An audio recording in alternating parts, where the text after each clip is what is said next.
નમસ્તે મિત્રો, ગઈકાલે રાત્રે આપના માટે એક સરસ મજાની ખબર આવી ગઈ છે. ખબર એ છે કે સીસીની જે સીટો હતી એમાં ધરખમ વધારો કરવામાં આવ્યો છે. જ્યારે પહેલા નોટિફિકેશન આવ્યું ત્યારે બેઠકો હતી 5370, એમાં 1180 જગ્યાના ધરખમ વધારા સાથે હવે સીટો થઈ ગઈ છે 6550. એટલે કે નોકરી મેળવવાની એક મજાની તક.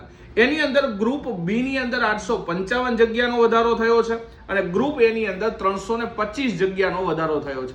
સાથે ફોર્મ ભરવાની તારીખમાં પણ વધારો થયો છે. 2 માર્ચ 2026 હવે છેલ્લી તારીખ છે. તો જે વિદ્યાર્થી મિત્રો રહી ગયા છે ફોર્મ ભરવામાં, જેને સરકારી નોકરી લેવી છે, એના માટે એક મજાની તક છે. આપના જે કંઈ કન્ફ્યુઝન હોય, જે કંઈ ડાઉટ હોય, નીચે કમેન્ટ કરી દેજો. અને સીસી માટે ઘણી બધી બેચો વેબ સંકુલના ઓફિશિયલ પ્લેટફોર્મ પર ચાલે છે. તમે અહીંયા જઈ અને આ બેચ લઈ તૈયારીને સરસ મજાની દિશા આપી શકો છો. આવી જાવ નવી માહિતી માટે જોડાયેલા રહો વેબ સંકુલ ઓફિશિયલ સાથે. વિડીયોને શેર કરી દો અને લાઈક કરવાનું ભૂલતા નહીં.